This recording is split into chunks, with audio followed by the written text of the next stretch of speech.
Breaking news చూస్తున్నాం. తెలుగు రాష్ట్రాల్లో టాలీవుడ్ వివాదం తారాస్థాయికి చేరింది. ఈ క్రమంలో ఏపీ మంత్రి కందుల దుర్గేష్ తో నిర్మాతలు సమావేశమయ్యారు. దిల్ రాజు ఆధ్వర్యంలో 14 మంది నిర్మాతలు మంత్రిని కలిశారు. సినీ కార్మికుల ఆందోళనపై చర్చించారు.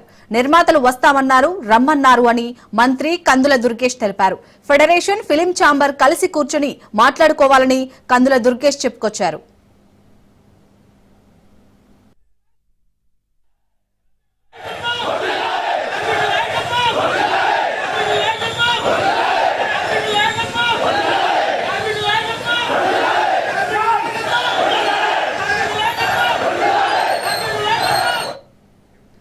అటు టాలీవుడ్ లో సినీ కార్మికులు ఆందోళన ఉధృతం చేశారు.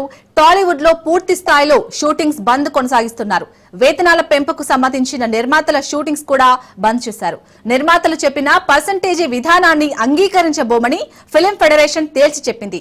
30% వేతనాలు పెంచితేనే షూటింగ్స్ కి ఫిలిం ఫెడరేషన్ వెళ్తామన్నారు. కాసేపట్లో తెలంగాణ మంత్రి కోమటిరెడ్డితో నిర్మాతలు ఫిలిం ఫెడరేషన్ చర్చలు జరపనున్నారు.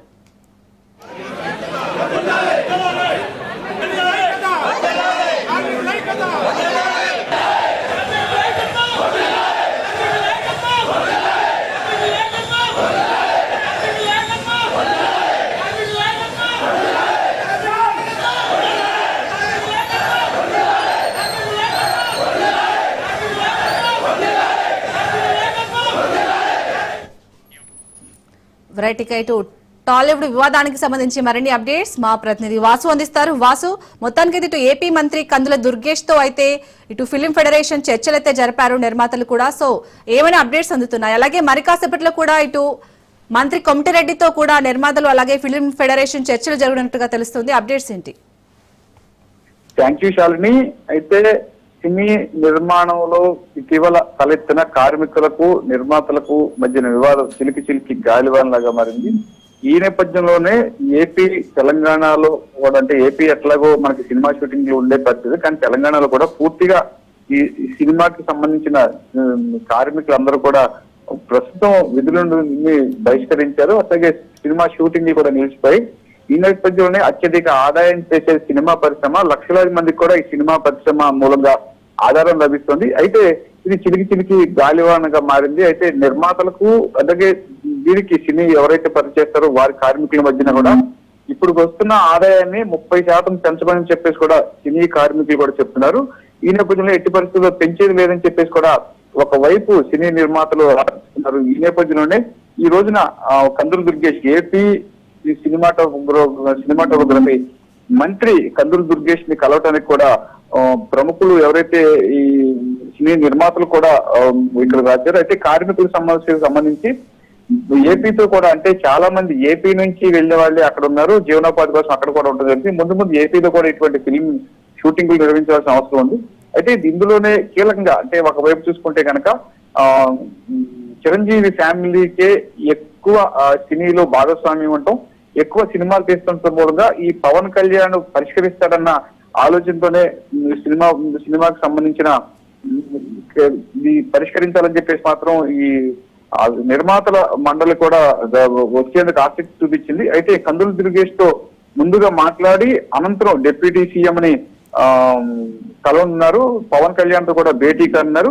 అయితే ఇందులో ఈ రోజున అంటే వస్తానని చెప్పేసి కందుల దుర్గేష్ కి కొందరు నిర్మాతలు ఫోన్ చేయడం మూలంగానే రమ్మానని చెప్పినట్లుగా దుర్గేష్ చెప్తున్నారు. అయితే 1 గంట చర్చలు జరిపి ప్రధానంగా ఏ సమస్యల మీద వచ్చినాయి, ఎటువంటి సమస్యలు పరిష్కరించాలంటే కనుక ఏపీ ప్రభుత్వం నుంచి ఎటువంటి సహాయం కావాలి, ఈ నేపథ్యంలోనే కందుల దుర్గేష్ సినిమా నిర్మాతల మండలితో కూడా మాట్లాడనున్నారు. అయితే ప్రత్యేక ఎజెండా ఏమీ లేదని, కార్మికుల సమస్యలపైన చర్చిస్తామని చెప్పేసి కూడా మనకి దుర్గేష్ చెప్తున్నారు. చర్చల అనంతరం, అంటే దీంట్లో ప్రధానంగా కొన్ని అంశాలను ప్రధానంగా తీసుకొని జీతాలు పెంచితే కనుక ఇప్పటికే సినిమా పరిశ్రమకి ఎంత ఆదాయం వస్తుంది, అంటే ఈ రేషియో ప్రకారం, అంటే వచ్చే రేషియో ప్రకారం వాళ్ళ కార్మికులకి జీతాలు చెల్లించాలా, లేకపోతే రోజు వచ్చే డైలీ వేజెస్ చెల్లించాలా, ఏంటనే మాత్రం నిర్ణయిస్తామని చెప్పేసి మాత్రం దుర్గేష్ అంటున్నారు. అంటే ఈ ప్రస్తుతం నిర్మాతలు దుర్గేష్ కలిసి చర్చించుకున్న అనంతరం డిప్యూటీ సీఎం పవన్ కళ్యాణ్ దృష్టికి తీసుకువెళ్లే అవకాశం ఉంది. అయితే ఇది 2-3 రోజులు తర్వాత ఏమైనా కొలిక్కొచ్చే అవకాశం ఉంది, దాటి మీదే మాట్లాడతామని చెప్పేసి కూడా దుర్గేష్ అంటున్నారు. వాసు, అలాగే మంత్రి కందుల దుర్గేష్ అయితే ఫిలిం ఫెడరేషన్ అలాగే ఫిలిం ఛాంబర్ కలిసి కూర్చుని మాట్లాడుకోవాలని చెప్తున్నారు. సో ఇది సాధ్యమయ్యే పనేనా? ఎందుకంటే కార్మికులు కూడా చాలా కరాఖండిగా ఉన్నారు, మేము చెప్పిన డిమాండ్స్ ఒప్పుకోవాలి అని. ఖచ్చితంగా అంటే ఇది ఫెడరేషన్ కి ఛాంబర్ కి మధ్యన కూడా సమన్వయం లోపం అయితే మాత్రం గతం నుంచి కూడా కొట్టొచ్చినట్టు కనిపిస్తుంది. అంటే ఈ ఫిలిం ఛాంబర్ అంటే వీళ్ళంతా కూడా నిర్మాతల మండలి, వీళ్ళందరూ కూడా ఫిలిం ఛాంబర్ సంబంధించింది. ఫిలిం ఫెడరేషన్ అంటే అందరూ కూడా దీంట్లో ఉంటారు. వీళ్ళిద్దరూ కలిసి ఎప్పటి నుంచి కూడా మాట్లాడుకోవాల్సిన అవసరం ఉంది. ఇరువురికి సమన్వయం లేకపోవడం మూలంగానే కార్మికులు ఏదైతే ఉదయం 4 గంటలకు షూటింగ్కి వెళ్ళి రాత్రి 10 గంటల వరకు షూటింగ్ నిర్వహించుకునే కార్మికులకు మాత్రం కనీసం జీతభత్యాలు లేవు, ఇంటికి వెళ్లేందుకు కూడా కనీస ఛార్జీలు లేవు. అట్లాగే ఎప్పటి నుంచో కూడా వారి పిల్లలు కానీ వారి కుటుంబ సభ్యులు కానీ ఏదైనా అనారోగ్యానికి గురైతే మాత్రం అక్కడ ఉన్న వారు మాత్రమే చందాలు వేసుకుని వాడు చెల్లించే పరిస్థితి. అట్లాగే పిల్లలకు కూడా కనీసం విద్యా సౌకర్యాల కోసం ప్రత్యేకంగా స్కూల్స్ కానీ పాఠశాలలు కానీ ఏర్పాటు చేయాలని ఎప్పటి నుంచో కోరుకుంటున్నారు. ఇదంతా సమన్వయం చేసుకుంటేనే ఇదంతా పరిష్కారం అవుతుందని ఒకసారి సమన్వయానికి వచ్చి మాట్లాడుకోమని చెప్పేసి కందులు దుర్గేసి సూచనప్రాయంగా సూచించడం కూడా జరిగింది. Right, thank you Vasu.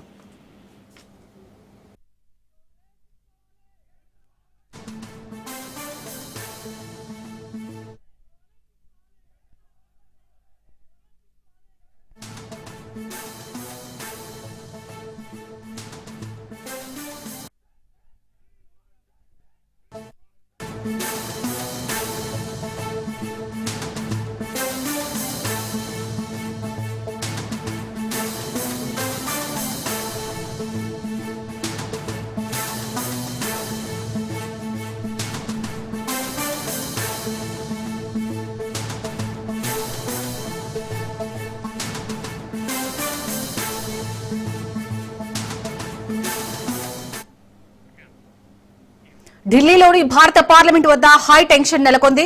Voter జాబితా గందరగోళంపై విపక్ష ఎంపీలు తలపెట్టిన ర్యాలీ ఉద్రిక్తతకు దారితీసింది. పార్లమెంటు నుంచి ఈసీ ఆఫీస్ వరకు ఇండియా కూటమి ఎంపీలు ర్యాలీగా బయలుదేరారు. ఈ క్రమంలో పోలీసులు అడ్డుకున్నారు. పోలీసులతో ఇండియా కూటమి ఎంపీలు వాగ్వాదానికి దిగారు. ఈ క్రమంలో నిరసనకు వెళ్తున్న ఎంపీలను పోలీసులు అరెస్ట్ చేశారు. రాహుల్ గాంధీ, ప్రియాంక గాంధీ, అఖిలేష్ యాదవ్ సహా ఆందోళనకు దిగిన ప్రతిపక్ష ఎంపీలను అరెస్ట్ చేశారు.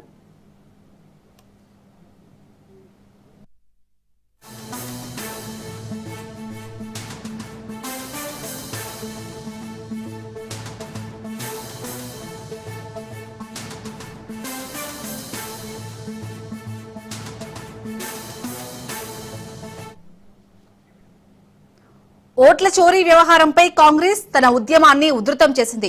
కర్ణాటక, మహారాష్ట్రలో ఓట్ల జాబితాలో గందరగోళం ఉందని, బీహార్ ఓటర్ల జాబితాలో అవకతవకలు జరిగాయని రాహుల్ ఆరోపిస్తున్నారు. దీంతో ఈసీ తీరును ఎండగడుతూ పార్లమెంటు నుంచి ఇండియా కూటమి నేతలు పాదయాత్రకు వెళ్లారు. ఈసీ ఆఫీస్ వరకు రాహుల్ గాంధీ నేతృత్వంలో విపక్షాలు పాదయాత్రగా వెళ్తున్నాయి. పార్లమెంటుకు వెళ్లే మార్గంలో పోలీసులు భారీగా మోహరించారు. 2024 లోక్సభ ఎన్నికల్లో ఓట్ల చోరీ జరిగిందంటూ విపక్షాలు నిరసనకు దిగాయి.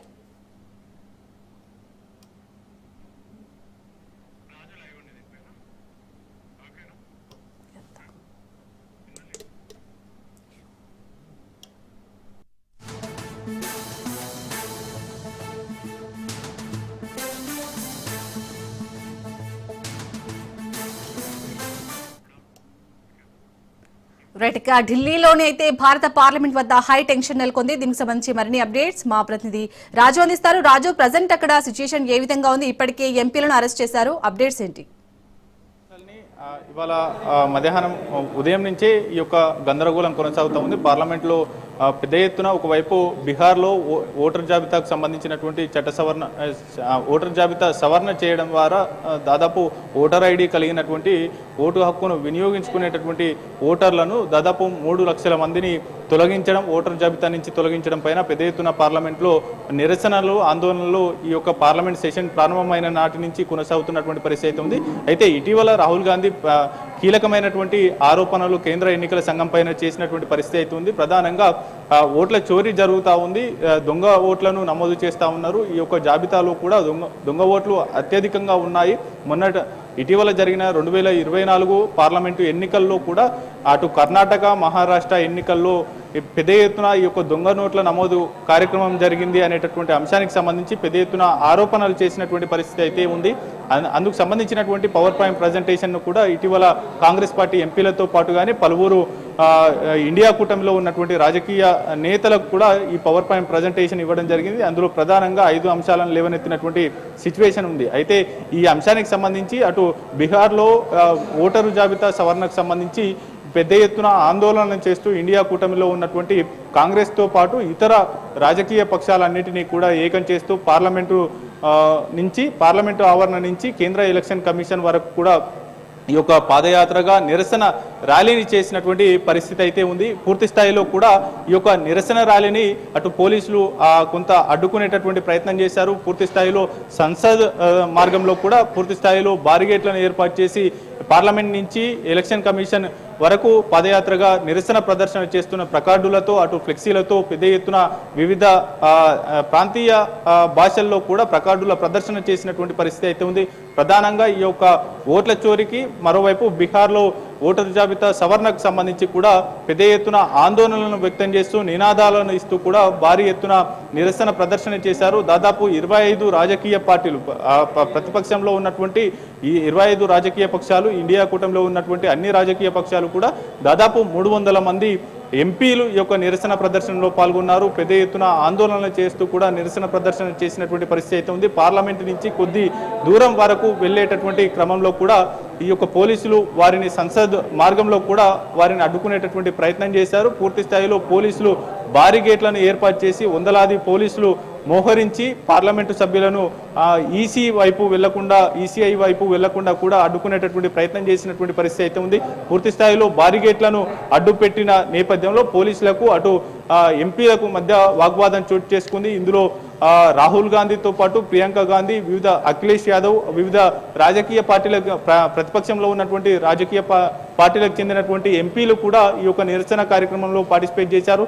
అయితే పోలీసుల తీరును ఖండిస్తూ కూడా అక్కడే బైఠాయించి నిరసన తెలిపేటటువంటి ప్రయత్నం చేశారు. అయితే ఇవాళ మధ్యాహ్నం 12 గంటలకు కేంద్ర ఎన్నికల సంఘం అటు ప్రతిపక్ష పార్టీలకు చెందినటువంటి ఎంపీలకు దాదాపు 30 మందికి అపాయింట్మెంట్ ఖరారు చేసింది.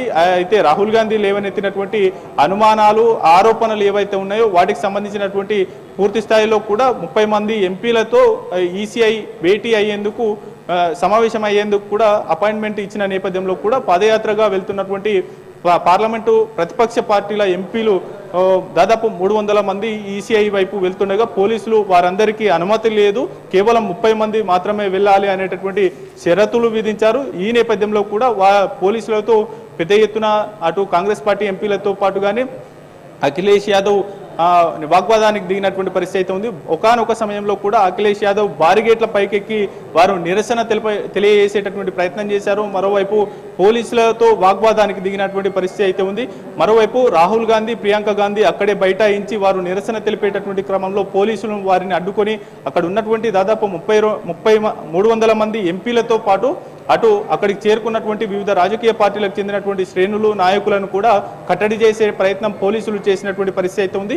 అయినప్పటికీ కూడా సిచ్యువేషన్ కంట్రోల్లోకి రాకపోవడంతో బస్సుల్లో పార్లమెంటు సభ్యులను అక్కడి నుంచి తరలించేటటువంటి ప్రయత్నం చేశారు. అప్పటికి కూడా పార్లమెంటు సభ్యులు ప్రతిపక్ష పార్టీకి చెందినటువంటి పార్లమెంటు సభ్యులు ప్రియాంక గాంధీ, రాహుల్ గాంధీతో పాటుగానే వివిధ ఇండియా కూటమిలో ఉన్నటువంటి వివిధ రాజకీయ పక్షాలకు చెందినటువంటి ఎంపీలు కూడా వారి యొక్క ప్లకార్డులను ప్రదర్శిస్తూ కూడా ఇదెక్కడి అన్యాయం, పూర్తి స్థాయిలో అటు కేంద్ర ఎన్నికల సంఘం అటు అపాయింట్మెంట్ ఇచ్చిన నేపథ్యంలో కూడా వెళ్లి కలిసేందుకు పోలీసులు అనుమతించడం లేదు. పూర్తి స్థాయిలో కూడా ప్రతిపక్ష పార్టీలకు చెందినటువంటి అన్ని రాజకీయ పార్టీలకు లోక్సభలో, రాజ్యసభలో ఉన్నటువంటి 300 మంది ఎంపీలు అందరం వెళ్ళి కలిసి అటు కేంద్ర ఎన్నికల సంఘ అధికారులకు రిప్రజెంటేషన్ ఇస్తాం, వారితో భేటీ అవుతాం అనేటటువంటిది కూడా భీక్షించుకొని కూర్చున్న నేపథ్యంలో కూడా అక్కడి నుంచి వారిని తరలించేటటువంటి ప్రయత్నం పోలీసులు చేశారు. ఈ నేపథ్యంలో కొంత వాగ్వాదం చోటు చేసుకుంది, కొంత తోపులాటలు కూడా జరిగినటువంటి పరిస్థితి అయితే ఉంది. అక్కడ ఉన్నటువంటి పోలీసులు ముందుగానే ఆ బార్గేట్లను ఏర్పాటు చేయడం, రోప్వేని ఏర్పాటు చేయడం, పూర్తి స్థాయిలో కూడా వారిని ఈ యొక్క నిరసనను, పాదయాత్రను కట్టడి చేసేటటువంటి ప్రయత్నం చేశారు. అయినప్పటికీ ఎంపీలు వినకపోవడం, అఖిలేష్ యాదవ్తో పాటు మరికొంతమంది ఎంపీలు కూడా బారిగేట్ల పైకి ఎక్కి వారి యొక్క నిరసన తెలుపుతూ అటు పోలీసులతో వాగ్వాదానికి దిగిన నేపథ్యంలో కూడా వారిని కట్టడి చేసే ప్రయత్నంలో భాగంగా నేరుగా అక్కడి నుంచి రాహుల్ గాంధీ, ప్రియాంక గాంధీతో పాటు అక్కడికి నిరసన పాదయాత్రగా వచ్చినట్టు ఈసీ వైపు వెళ్తున్నటువంటి ఎంపీలందరినీ కూడా బస్సుల్లో తరలించి అక్కడి నుంచి ఇతర ప్రాంతాలకు తరలించినటువంటి సిచ్యువేషన్ అయితే కనిపిస్తూ ఉంది. దేశవ్యాప్తంగా రాహుల్ గాంధీ చేసినటువంటి వ్యాఖ్యలు పెద్ద ఎత్తున దుమారం రేపుతా ఉన్నాయి. పూర్తి స్థాయిలో కూడా దేశంలో 2024 ఎన్నికల్లో పూర్తి స్థాయిలో అటు దొంగ ఓట్ల నమోదు కార్యక్రమం జరిగింది, ఓట్ల చోరీ జరిగింది అనేటటువంటి ఆరోపణలు చేస్తూ ఉన్నారు. కర్ణాటక, మహారాష్ట్ర ఎన్నికల్లో ఇవి స్పష్టమవుతా ఉంది అనేది కూడా వారు చేస్తున్నటువంటి ఆరోపణలు. మరోవైపు ఈసీ వాదన మరో విధంగా ఉంది. పూర్తి స్థాయిలో రాహుల్ గాంధీ చేసినటువంటి ఆరోపణలు కొట్టిపారేస్తూనే ఆయన చేసినటువంటి ఆరోపణలకు సంబంధించినటువంటి డిక్లరేషన్ను కర్ణాటక ఎన్నికల సంఘానికి అందజేయాలి. మరోవైపు ఆయన చేసినటువంటి ఆరోపణల్లో వాస్తవం లేదని తెలిస్తే గనక ఆయన క్షమాపణలు చెప్పేందుకు సిద్ధంగా ఉండాలనేటటువంటి నోటీసులను కూడా జారీ చేసినటువంటి పరిస్థితి అయితే ఉంది.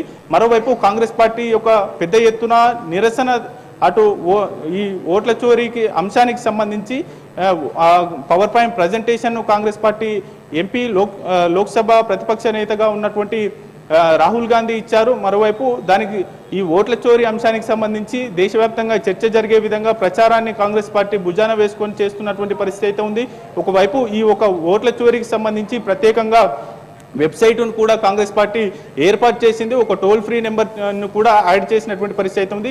పదే రాహుల్ గాంధీ ఈ యొక్క డిజిటల్ ఓటర్ జాబితాను ప్రజలకు అందుబాటులో ఉంచాలి, తమకు అందుబాటులో ఉంచాలి అనేటటువంటి అంశాన్ని లేవనెత్తుతా ఉన్నారు. పూర్తి స్థాయిలో కూడా అటు ప్రజలకు వివరణ ఇచ్చుకునే విధంగా కూడా పూర్తి స్థాయిలో ఎన్నికల కమిషన్ ఉండాలి అనేటటువంటిది కూడా వారు డిమాండ్ చేస్తున్న నేపథ్యంలో కూడా ఏవైనా మీ దగ్గర ఆధారాలు ఉంటే గనక ఎలక్షన్ కమిషన్కు సమర్పించాలి అనేటటువంటిది నోటీసులను రాహుల్ గాంధీకి ఇప్పటికే ఎన్నికల సంఘం సర్వ్ చేసినటువంటి సిచ్యువేషన్ అయితే కనిపిస్తూ ఉంది. మరోవైపు ఇవాళ పెద్ద ఎత్తున పార్లమెంట్ నుంచి ఎలక్షన్ కమిషన్ వరకు కూడా పాదయాత్రగా నిరసన తెలుపుతూ వెళ్ళినటువంటి కాంగ్రెస్ పార్టీ ఎంపీలతో పాటుగానే ఇండియా కూటమిలో ఉన్నటువంటి 25 పలు పార్టీలకు సంబంధించినటువంటి 300 మంది ఎంపీలు కూడా ఇందులో పార్టిసిపేట్ చేశారు. భారీ ఎత్తున ఈ యొక్క నిరసన ప్రదర్శన పాదయాత్ర కొనసాగినటువంటి పరిస్థితి అయితే ఉంది. అయితే చివరికి ఎన్నికల సంఘం అపాయింట్మెంట్ ఇచ్చినప్పటికీ కూడా పోలీసుల తీరు వల్ల కాంగ్రెస్ పార్టీ ఎంపీలు కేవలం 30 మందే వెళ్ళాలి అనేటటువంటి షరతును విధించడం వల్ల అటు రాహుల్ గాంధీ కావచ్చు, ఇతర ముఖ్య నేతలు, పార్లమెంటు సభ్యులు కూడా అక్కడికి వెళ్ళలేకపోయారు. అక్కడ నిరసిస్తూ అక్కడే బైఠాయించినటువంటి ఎంపీలను కూడా పోలీసులు అక్కడి నుంచి తరలించినటువంటి సిచ్యువేషన్ అయితే కనిపిస్తూ ఉంది. రైట్, థ్యాంక్ యూ రాజు.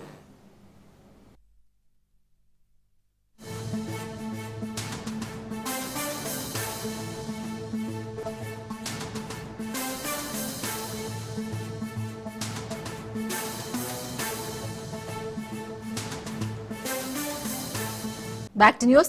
గత 4 రోజులుగా కురుస్తున్న భారీ వర్షాల కారణంగా హైదరాబాద్ నగరంలోని జంట జలాశయాలకు భారీగా వరద నీరు వచ్చి చేరింది. ఎగువ ప్రాంతాలైన చేవెళ్ల, పరిగి, వెంకటాపురం ప్రాంతాల్లో భారీగా వర్షపు నీరు చేరింది. అధికారులు హిమాయత్ సాగర్ 3 గేట్లను లిఫ్ట్ చేసి వాటర్ ను కిందకు వదులుతున్నారు.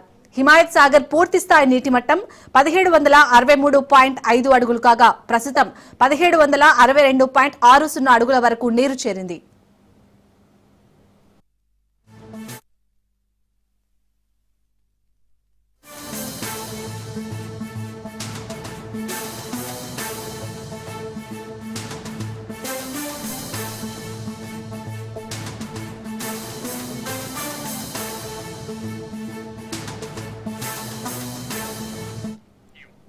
ఇక హిమాయత్ సాగర్ గేట్ల లిఫ్టింగ్ కు సంబంధించిన పూర్తి సమాచారాన్ని మా ప్రతినిధి రత్నకుమార్ అందిస్తారు. గత 4 రోజుల నుంచి హైదరాబాద్ మహానగర వ్యాప్తంగా భారీ వర్షాలు కురుస్తున్నాయి. సాయంత్రం వేళల్లో వరద ఉధృతి అనేది మరింత ఎక్కువ అవుతుంది వర్షాల కారణంగా. ఈ నేపథ్యంలోనే జంట జలాశయాల్లో భారీగా వరద నీరు అనేది వచ్చి చేరుతుంది. ముఖ్యంగా ఎగువ ప్రాంతాల నుంచి వర్షాలు అనేవి ఎక్కువ పడిన కారణంగా అక్కడ వరదలన్నీ కూడా ఒక్కసారిగా జంట జలాశయాలకు వచ్చి చేరుతూ ఉన్నాయి నీరు. ప్రజెంట్ మనం హిమాయత్ సాగర్ దగ్గర ఉన్నాం. ప్రజెంట్ ఒకసారి విజువల్స్ లో చూడొచ్చు. నిన్న రాత్రి కురిసినటువంటి భారీ వర్షానికి నిండుకుండల ఒక్కసారిగా ఉప్పొంగి ప్రవహిస్తోంది. ఒకవైపున మొత్తం జలకళ సంతరించుకున్నటువంటి హిమాయత్ సాగర్ ను డ్యామ్ వద్ద మనం ప్రజెంట్ ఉన్నాం. ఒకసారి విజువల్స్ లో చూస్తే ఎగువ ప్రాంతాలు ముఖ్యంగా చేవెళ్ల, పరిగి, వెంకటాపూర్, శంషాబాద్ మండలాల నుంచి వచ్చేటువంటి వాటర్ అంతా కూడా కిందికి ప్రవహించి హిమాయత్ సాగర్లో కలుస్తూ ఉంటుంది. అందుకారణంగానే ఇప్పుడు వాటర్ లెవెల్స్ అనేవి విపరీతంగా పెరిగిపోయినటువంటి పరిస్థితి కనిపిస్తుంది. ఇక మరోవైపు ఏదైతే ఇటు ఫుల్ ట్యాంక్ లెవెల్ ఉంటుందో ఫుల్ ట్యాంక్ లెవెల్కు దగ్గర వరకు కూడా వాటర్ అనేది రావడంతో అధికారులు వెంటనే అప్రమత్తమయ్యారు. ఎక్కువ ఓవర్ఫ్లో అనేది అవడంతో వాటర్ని కింది ప్రాంతాలకు పంపిస్తున్నటువంటి పరిస్థితి కూడా ప్రజెంట్ కనిపిస్తుంది.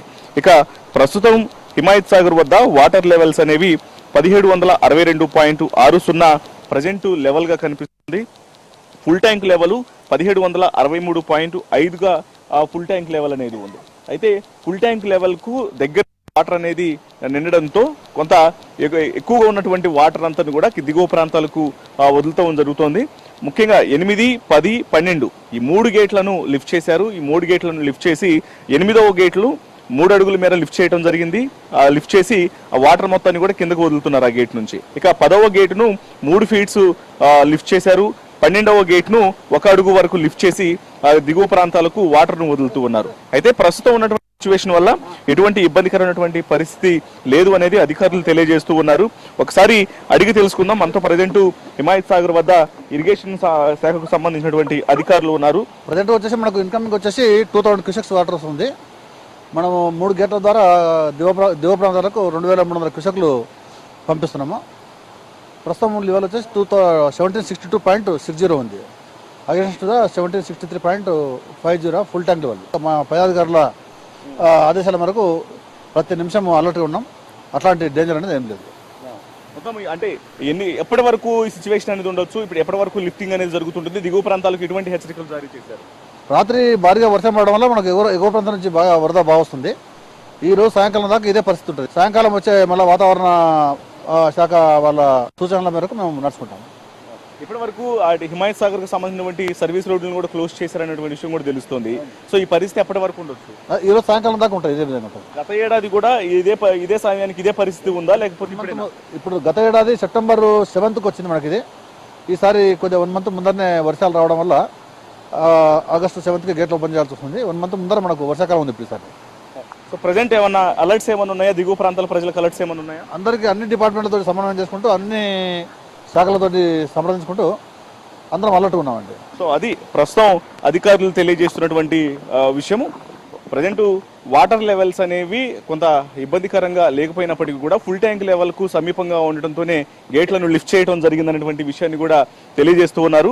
అందులో భాగంగానే ప్రస్తుతానికి 3 గేట్లను లిఫ్ట్ చేసి 8వ గేట్కి 3 అడుగుల మేర లిఫ్ట్ చేయడం జరిగింది. 10వ గేట్ను 3 అడుగుల లిఫ్ట్ చేశాము. 12వ గేట్ను 1 అడుగు వరకు లిఫ్ట్ చేసి వాటర్ మొత్తాన్ని కూడా వదులుతున్నామన్నటువంటి విషయాన్ని తెలియజేస్తున్నారు. ఇక వాటర్ను దిగువ ప్రాంతాలకు వదులుతున్నటువంటి సందర్భంలోనే హిమాయత్ సాగర్ సర్వీస్ రోడ్ను క్లోజ్ చేయడం జరిగింది. క్లోజ్ చేసి సాయంత్రం వరకు కూడా ఇదే పరిస్థితి ఉంటుంది కాబట్టి ప్రజలందరూ కొంత ఆల్టర్నేటివ్ రోడ్ చేసుకొని ప్రయాణాలు కొనసాగించాలి అనేది ఇటు వాటర్ వర్క్స్ అధికారులు తెలియజేస్తున్నటువంటి మాట.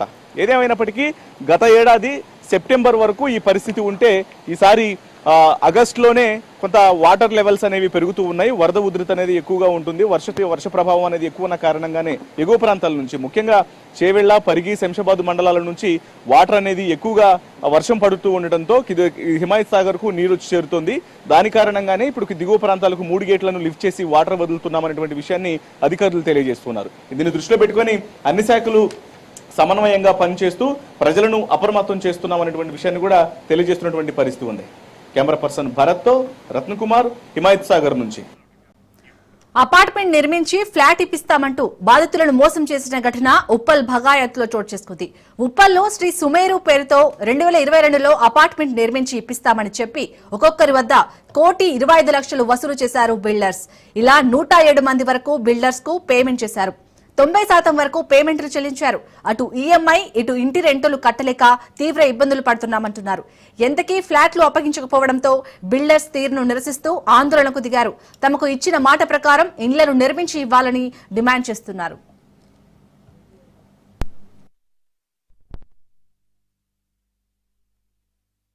ఫ్లాట్ మేమందరం ఓనర్స్ ఇవాళ ఒక రకంగా చాలా బాధంగా, చాలా ఫైనాన్షియల్లీ కూడా బాగా హర్ట్ అయి ఉన్నామండి. ఎవ్రీ మంత్ మాకు 5th ఈఎంఐ కట్ అయ్యి 1 lakh rupees almost on an average అందరికీ ఈఎంఐ కట్ అవుతుంది. బ్యాంక్ తరఫు నుంచి కూడా మాకు చాలా ప్రెషర్ ఉంది. At the same time almost నేను నా పర్సనల్గా కొని ఆల్మోస్ట్ 13 months అయింది. వాళ్ళు చెప్పింది ఒక తేదీ, ఫస్ట్ డిసెంబర్ అన్నారు, ఏఓఎస్ ప్రకారం మార్చ్ అన్నారు, డిసెంబర్ 2024 అన్నారు, ఏఓఎస్ ప్రకారం మార్చ్ 2025 ఉంది.